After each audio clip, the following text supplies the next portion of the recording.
सभी को नमस्कार। जैसा कि आप सभी जानते हैं कि मध्य प्रदेश स्कूल शिक्षा विभाग में एक बड़े घटनाक्रम या बड़े उलटफेर द्वारा मध्य प्रदेश सरकार द्वारा माध्यमिक शिक्षा मंडल भोपाल, जो कि कक्षा 10वीं और 12वीं की परीक्षाएं आयोजित करता है और उसके लिए प्रश्न पत्र निर्माण का कार्य कराता है, उसके द्वारा सत्र 2020 और 21 के लिए जो भी पाठ्यक्रम कम किया गया और जो ब्लूप्रिंट जारी किए गए, उन ब्लूप्रिंटों और जो उसके प्रारूप थे जिसके आधार पर प्रश्न पत्र निर्मित होना था, उसको मध्य प्रदेश सरकार ने अपनी शक्तियों का प्रयोग करते हुए माध्यमिक शिक्षा मंडल के उन समस्त जो भी परिवर्तन थे, उन परिवर्तनों को निरस्त कर दिया है। ऐसे में मध्य प्रदेश के लाखों विद्यार्थियों के समक्ष जो आगे का अध्ययन अध्यापन है उसका एक जो प्रिंट होता है, वो कोई भी प्रिंट शेष नहीं रह गया कि हम किस तरह से आगे की अपनी पढ़ाई जारी करें, क्या कौन सा पाठ हमारे पाठ्य वस्तु में है, कौन सा नहीं है, प्रश्न पत्र कैसा निर्मित होगा। लेकिन इस समूचे घटनाक्रम में सरकार की ओर से एक चीज स्पष्ट की गई है कि कक्षा 10वीं और 12वीं की परीक्षाएं ओल्ड पैटर्न के ब्लूप्रिंट के प्रारूप पर आधारित होंगी। तो आज की इस वीडियो में मैं अपने विद्यार्थियों के लिए और शिक्षकों के सहयोग के लिए इसको निर्मित कर रहा हूँ। यूँ तो कुछ दिन बाद आप पूरी तरह से वास्तविक ब्लूप्रिंट देखेंगे, लेकिन सभी के मन में एक उत्सुकता और एक जिज्ञासा रहती कि आखिर ओल्ड ब्लूप्रिंट पैटर्न जिस पर परीक्षा आयोजित होगी वो क्या है, किस तरह का वो ओल्ड ब्लू प्रिंट पैटर्न है जिस पर कक्षा 10वीं के आगामी 2020-21 के जो प्रश्न पत्र हैं वो आधारित होंगे। तो चलिए हम शुरू करते हैं और उम्मीद करता हूं कि आप शुरू से लेकर लास्ट तक इसको देखेंगे तो अधिकतर जिज्ञासाएं आपकी मैं संतुष्ट करने का प्रयास करूंगा इस वीडियो में। तो जो कक्षा 10वीं का जो ओल्ड पैटर्न का ब्लूप्रिंट है वो इस वीडियो में मैं आपसे चर्चा करूंगा हिंदी विशिष्ट, अंग्रेजी सामान्य, संस्कृत सामान्य, गणित, विज्ञान और सामाजिक विज्ञान विषय के जो ओल्ड पैटर्न अर्थात 2019-20 में जो परीक्षा आयोजित हुई थी जिस ब्लूप्रिंट पर, उस ब्लूप्रिंट की चर्चा मैं इस वीडियो में क्रमशः आपसे करने जा रहा हूं। आप इसे ध्यानपूर्वक देखें और नोट भी कर सकते हैं। वैसे तो जो वास्तविक ब्लूप्रिंट है वो मुझे लगता है कि एक सप्ताह के अंदर अंदर पुनः आप सभी को प्राप्त हो जाना चाहिए। तो चलिए शुरू करते हैं और देखते हैं क्या है ओल्ड पैटर्न का जो ब्लूप्रिंट प्रारूप, जो कि सत्र 2019-20 का था, जिससे कि अब जबकि सरकार कह रही कि ये 2020-21 में भी हम लागू करेंगे, तो हम इसको क्रमशः देखते हैं। तो हम सबसे पहले बात करते हैं ब्लूप्रिंट जो कि गत वर्ष का है कक्षा 10वीं हिंदी विशिष्ट विषय का। तो हिंदी विशिष्ट विषय का जो गत वर्ष का ब्लूप्रिंट था, जो कि सत्र 2019-20 की परीक्षा इस पर आधारित थी, ये पूर्णांक इसका 100 अंकों का था। और ये जो कुछ इकाइयाँ आप देख पा रहे हैं पाठ्यक्रम अनुसार इकाइयाँ, इनको हमने हाइड कर दिया है, अर्थात इसको विजुअल नहीं रखा हमने, क्योंकि यहाँ जो आपका पाठ्यक्रम सत्र 2020-21 के लिए कम किया गया है वो इसमें सम्मिलित होगा। चूंकि ये अभी हो नहीं सका, केवल अनाउंसमेंट हुआ है कि हाँ जो पुराना ब्लूप्रिंट है उसके आधार पर परीक्षा होगी, तो हम उस पुराने ब्लूप्रिंट के पैटर्न को केवल इस वीडियो के माध्यम से आपको समझा रहे हैं। तो आप इसको देखेंगे कि पुराने ब्लूप्रिंट पैटर्न में जो वस्तुनिष्ठ प्रश्न हैं वो 1 अंक के थे, और जो हिंदी विशिष्ट की बात करूं तो इसमें 1 अंक के प्रश्न सम्मिलित हैं। वो अंकवार यदि प्रश्नों की संख्या बात करें तो 1 अंक के प्रश्न, और आप देख पा रहे हैं 2 अंक के प्रश्न, और इसके अलावा ये 3 अंक के प्रश्न, 4 अंक के प्रश्न, 5 अंक के प्रश्न, और इवन हिंदी विशिष्ट में एक प्रश्न 10 अंक का भी था। तो ये गत वर्ष के ब्लूप्रिंट में हिंदी विशिष्ट विषय में 1 अंक, 2 अंक, 3 अंक, 4 अंक, 5 अंक और 10 अंक के प्रश्न सम्मिलित थे। यदि हम प्रश्नों की संख्या की बात करें तो जो 1 अंक के प्रश्न थे वो इस ब्लूप्रिंट का जो पूर्णांक चूंकि 100 है तो इसका 25% वस्तुनिष्ठ प्रश्न थे। तो 25% वस्तुनिष्ठ प्रश्नों का तात्पर्य है कि हिंदी विशिष्ट विषय में आपके कम से कम 5 प्रश्न होंगे तो ये आप देख रहे हैं 1 2 3 4 5, तो 5 प्रश्न हैं। तो एक प्रश्न 5 अंक का है, तो ये 25 अंक आपके वस्तुनिष्ठ प्रश्नों के होंगे। और 25 अंकों में ये नीचे आप देख पा रहे हैं, ये 25 अंक हो गए आपके 1 अंक वाले, अर्थात वस्तुनिष्ठ या ऑब्जेक्टिव टाइप प्रश्न हैं वो 25 होंगे।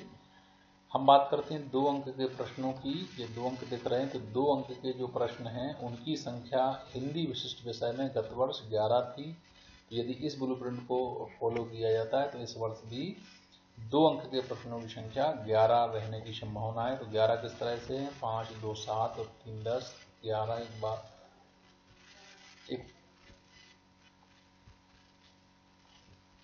13 प्रश्न जी आपको, सॉरी 5 3 8 1 9 1 10 1 11, ये 11 प्रश्न आपको ये दिखाई दे रहे हैं। तो इन 11 प्रश्नों से टोटल 11 दूनी 22, तो 22 अंक ये होते हैं।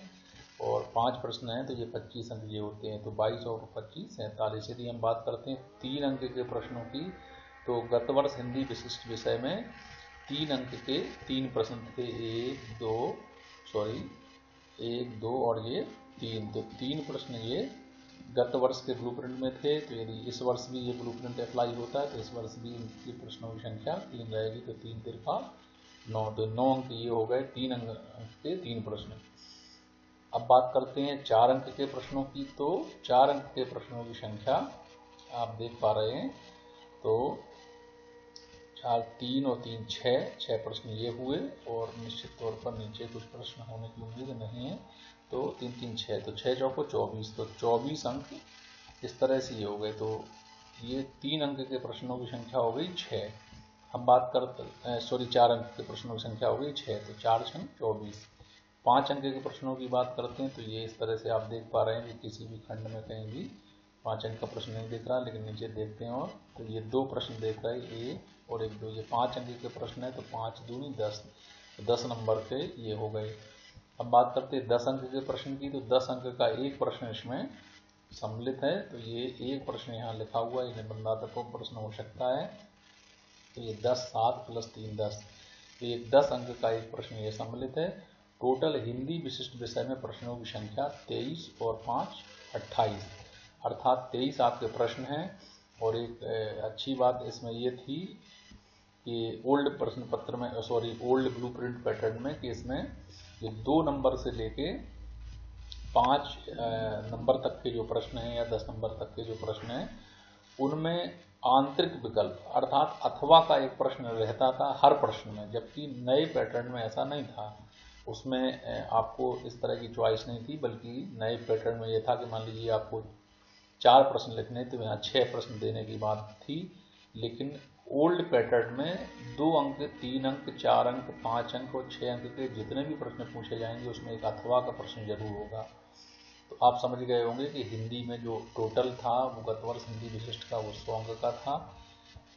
ऑब्जेक्टिव टाइप प्रश्नों की बात करें तो ऑब्जेक्टिव टाइप प्रश्न में 5 तरह के प्रश्न हिंदी विषय में थे, जिसमें रिक्त स्थान की पूर्ति, एक वाक्य में उत्तर, मैचिंग अर्थात सही जोड़ी बनाइए, सही विकल्प चुनिए और सत्य असत्य, ये 5 तरह के प्रश्न गत वर्ष के ब्लूप्रिंट में हिंदी विशिष्ट में थे। इस वर्ष भी ऐसे रहने की उम्मीद है।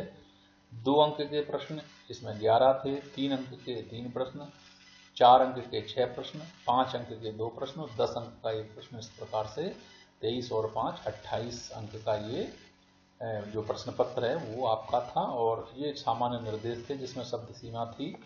चूंकि नए ब्लूप्रिंट में 1 अंक 3 अंक और 4 अंक के ही प्रश्न थे जिसकी शब्द सीमा अलग थी, किंतु यहाँ पुराने ब्लूप्रिंट में जो शब्द सीमा है 2 अंक के लिए 30 शब्द, 3 अंक के लिए लगभग 75 शब्द, 4 अंक के लिए 120 शब्द, 5 अंक के लिए 150 शब्द और जो बड़ा निबंधात्मक प्रश्न था उसके 10 अंक का जो था उसमें लगभग 250 शब्द थे।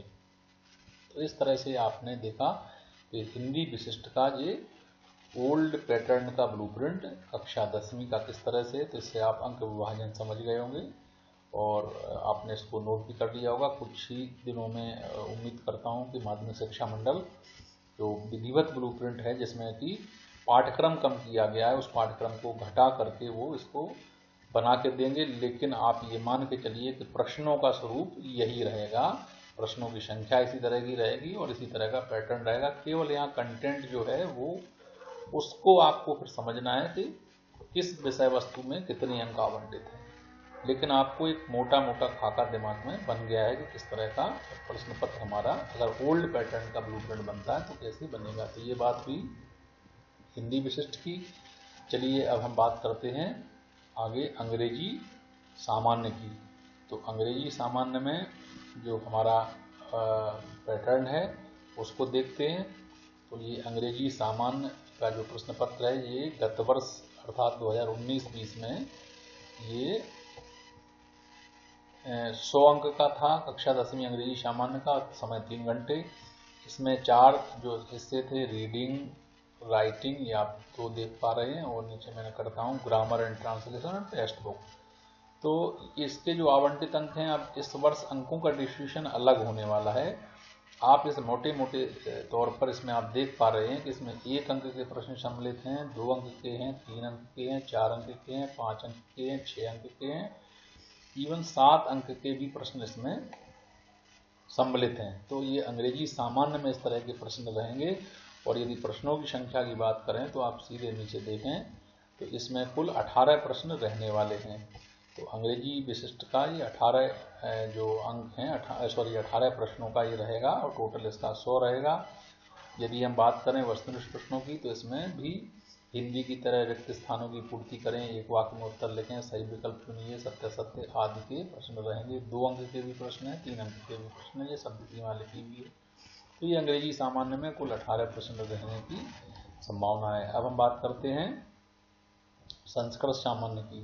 तो संस्कृत सामान्य का जो प्रश्न पत्र है ये भी जो है वो 100 अंक का 2019-20 में था। इस वर्ष भी इसके 100 अंक के रहने की अब संभावना है।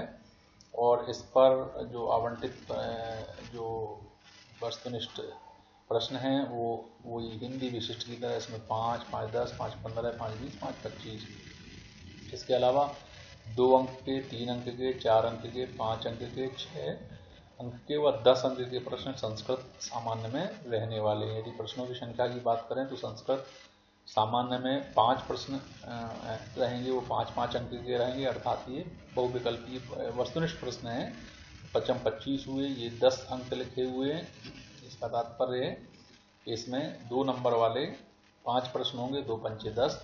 3 नंबर का संस्कृत में कोई प्रश्न नहीं है, 4 नंबर के 5 प्रश्न होंगे। तो 4 अंक के 5 प्रश्न होने पर 20 होना चाहिए जी, और 5 अंक के 7 प्रश्न रहेंगे तो ये 35 हुए। 6 अंक का कोई प्रश्न नहीं, 10 अंक का एक प्रश्न है। इस तरह से टोटल प्रश्नों की संख्या जो संस्कृत सामान्य उसमें 18 और प्लस 5 23 रहने वाली है। तो आपने इसको समझ लिया होगा, नोट कर लिया होगा। उत्सुकता रहती है, जिज्ञासा रहती है आप सभी में कि क्या परिवर्तन होने जा रहा है। तो चलिए अब आगे बात करते हैं हम जो अपने 3 मुख्य विषय जो आते हैं उन मुख्य विषयों की। तो उन 3 मुख्य विषयों में जो आपका विज्ञान, गणित और सामाजिक विज्ञान। तो हम बात करते हैं गणित की। तो गत वर्ष जो गणित का जो ब्लूप्रिंट था वो 100 अंक का था। 2019 का माध्यमिक शिक्षा मंडल की ऑफिशियल साइट से हमने लिया है इसको। तो ये 100 अंक का गणित का प्रश्न पत्र था। और इसमें जो इकाईवार प्रश्नों की संख्या की बात करें तो अभी हम नीचे देखते हैं, किंतु 1 अंक के इसमें प्रश्न सम्मिलित थे, 2 अंक के हैं, 3 अंक के हैं, 4 अंक के हैं, 5 अंक के हैं, 6 अंक के हैं, 7 अंक के हैं। तो इनका जो डिस्ट्रीब्यूशन है अर्थात अंकों का वितरण है तो सीधे नीचे देखते हैं तो हम सीधा सीधा यह अनुमान लगा सकते हैं कि 5 अंक के 5 अर्थात ये 5 वस्तुनिष्ठ प्रश्न होंगे। वस्तुनिष्ठ प्रश्न जैसा कि आप जानते हैं कि 4 या 5 तरह के कम से कम मंडल पूछता है, जिनमें सही विकल्प चुनिए अर्थात 4 ओटी रहते हैं, ऑब्जेक्टिव टाइप रहते हैं, 4 मल्टीपल चॉइस क्वेश्चन होते हैं, ये सही विकल्प वाले। तो इसमें नीचे कम से कम 4 विकल्प दिए रहते हैं, जो सही रहता है वो आपको लिखना होता है, इसको कहते हैं सही विकल्प। इसके अलावा रिक्त स्थान की पूर्ति करें, सत्य असत्य, एक वाक्य में उत्तर, सही जोड़ी मिलाइए, इस तरह के प्रश्न होते हैं। तो ये 5 प्रश्न आपके गणित में पूछे जाने वाले हैं। इसके अलावा जो प्रश्नों की संख्या की बात करें तो 2 अंक के 5 प्रश्न, 3 अंक के 4 प्रश्न, 4 अंक के 7 प्रश्न और 5 अंक के 5 प्रश्न। इस तरह से टोटल जो प्रश्नों की संख्या रहने वाली है गणित में वो 21 रहेगी। 21 में अगर हम 5 और जोड़ दें जो कि वस्तुनिष्ठ प्रकार के रहते हैं तो 21 5 26 प्रश्नों का ये प्रश्न पत्र रहने की संभावना है सत्र 2020-21 में। हम बात करते हैं विज्ञान की। तो विज्ञान का गत वर्ष का जो ब्लूप्रिंट की बात करें तो 2019-20 में कक्षा 10वीं का जो ब्लूप्रिंट था वो 80 अंकों का था। तो 2020-21 में भी इसके 80 अंक के रहने की पूरी संभावना है। तो यदि हम बात करें अंकों के विभाजन की तो आप इसमें देखेंगे कि इसमें जो 20 अंक के वस्तुनिष्ठ प्रश्न इसमें सम्मिलित हैं। चूंकि ये प्रश्न पत्र 80 अंक का है तो मंडल के जो गत वर्ष के ब्लूप्रिंट थे उसमें वस्तुनिष्ठ प्रश्नों का जो प्रतिशत था वो 25% था। तो 80 का 25% होता है 20। तो ये 20 जो प्रश्न है ये वस्तुनिष्ठ आएंगे विज्ञान विषय में। इसके अलावा 2 अंक के 5 प्रश्न, तभी ये होते हैं 10। ये लिखा हुआ है 5 प्रश्न। तो आप देख पा रहे हैं एक, इसके अलावा 1 2 3 4 और ये 5। तो 5 प्रश्न रहेंगे 2 अंक के। तो 5 दूनी 10, ये 15 लिखे हुए हैं। इसका मतलब ये 3 अंक के प्रश्न है तो 3 अंक के होंगे 5 प्रश्न और 4 अंक के होंगे 5 प्रश्न और 5 अंक के होंगे 3 प्रश्न। तो इस तरह से ये टोटल हो गया 20 10 30 10 40 5 45 10 55 10 65 और 70 और 10 80। तो 80 अंक ये विज्ञान का प्रश्न पत्र रहने वाला जिसमें 18 मेन प्रश्न रहेंगे। इन सभी 18 प्रश्नों में हमने पूर्व में भी बताया कि अथवा के प्रश्न लगकर आएंगे, जबकि नए ब्लूप्रिंट में इस तरह का प्रावधान नहीं था। तो इसमें सभी में 2 नंबर से लेकर 5 नंबर तक के सभी प्रश्नों में आंतरिक विकल्प होंगे। तो 18 + 4 22 प्रश्न होते हैं। ये शब्द सीमा और सामान्य निर्देश हैं जो आपको ब्लूप्रिंट में गत वर्ष के ब्लूप्रिंट में थे वो इस वर्ष भी देखने को मिलेंगे। हम चलते चलते अब अंतिम विषय हमारा है जो है कक्षा 10वीं का मुख्य विषय वो सामाजिक विज्ञान है। सामाजिक विज्ञान का वर्ष 2019-20 का जो प्रश्न पत्र था वो पूर्णांक इसका 100 था और समय इसका 3 घंटे के लिए ये ब्लूप्रिंट 3 घंटे के हिसाब से तैयार किया गया था। और इस वर्ष भी लगभग इसी तरह का रहेगा। और इसकी हम बात कर लेते हैं। तो आप इन अंकों पर मत जाइए, इकाई पर आवंटित प्रश्नों की संख्या ये अभी डिस्ट्रीब्यूट होगी, बदलेगी, क्योंकि आप जानते हैं कि कोरोना के कारण आपका कुछ पाठ्यक्रम कम हो गया है तो कुछ चीज़ें मैचिंग की जाएंगी, इसलिए हमने इनको ब्लैक कर दिया ताकि आप इनको देखें ना। यहाँ कुछ नया चेंजेस आएगा, जोड़कर लिखा जाएगा, लेकिन ये तय है कि आपका ब्लूप्रिंट 100% अगर गत वर्ष का आता है तो इस प्रकार का रहेगा। इसीलिए हमने वीडियो आपको जानकारी देने के लिए निर्मित किया है। इसमें 1 अंक के प्रश्न आएंगे सामाजिक विज्ञान में, 2 अंक के होंगे, 3 अंक के होंगे, 4 अंक के होंगे और 5 अंक के होंगे। तो 1 अंक के प्रश्न जैसा कि आप जानते हो वस्तुनिष्ठ प्रश्न होते हैं जो कि 3 या 4 या 5 तरह के होते हैं। तो इनकी बात करते हैं तो नीचे देखते हैं कितने ये प्रश्न हैं। तो ये 25 अर्थात एक मुख्य प्रश्न होगा जिसमें 5 सब प्रश्न होंगे। 5 जो प्रश्न होंगे तो 25 ये हो गए। 2 अंकों की बात करें तो 2 अंक के 5 प्रश्न होंगे सामाजिक विज्ञान में, तो 2 पंचे 10। 3 अंक के 4 प्रश्न होंगे तो 3 चौकों 12। 4 अंक के 7 प्रश्न होंगे तो 7 चौकों 28 या 28 अंक दिख रहे हैं आपको। इसका मतलब 4 अंक के 7 प्रश्न होंगे और 5 अंक के 5 प्रश्न होंगे तो 25। तो इस तरह से जो टोटल प्रश्न होंगे वो 21 + 5 26। तो मैथमेटिक्स या गणित में भी इसी तरह से प्रश्नों की संख्या थी, उसी तरह से सामाजिक विज्ञान में भी आपकी प्रश्नों की संख्या रहने वाली है। तो उम्मीद करता हूँ कि आपने जो नया ब्लूप्रिंट पैटर्न है उसको, पुराना जो 19-20 की जिसकी बात की जा रही कि ये पैटर्न आएगा, उसको आपने अच्छे से देख लिया होगा, समझ लिया होगा। वास्तविक ब्लूप्रिंट कुछ ही समय में माध्यमिक शिक्षा मंडल अगर परिवर्तित करेगा तो वो ब्लूप्रिंट आपके पाठ्यक्रम को हटाकर आने वाले हैं। पाठ्यक्रम को किस तरह से रीडिस्ट्रीब्यूट किया जाएगा, पुनः कैसे डिस्ट्रीब्यूशन होगा इनमें, ये आपको जैसे ही प्राप्त होते हैं तो अपने यूट्यूब पर, इसके अलावा जो हमारा ब्लॉग है alleboard.blogspot.com उस पर, और फेसबुक पेज ऑल ई बोर्ड नाम से फेसबुक पेज है, उस फेसबुक पेज पर भी आप इस परिवर्तन को देख सकते हैं। जैसे ही इसके संबंध में जो हमको ब्लूप्रिंट प्राप्त होता है हम वैसे ही आपको अपने फेसबुक पेज www.facebook.com/alleboard.board ये फेसबुक पेज है। आप इसको हमको रिक्वेस्ट भेजकर इस हमारे पेज से जुड़ सकते हैं आली बोर्ड पर। इसके अलावा हमारे ब्लॉग https://alleboard.blogspot.com इस पर भी आप इस सभी प्रकार के शैक्षिक परिवर्तनों को पढ़ सकते हैं। तो उम्मीद करता हूं कि इस सूचना से आप जो आगाह रहेंगे इस प्रकार का परिवर्तन 9वीं और 11वीं के भूखंडों में होने जा रहा है या होगा। धन्यवाद।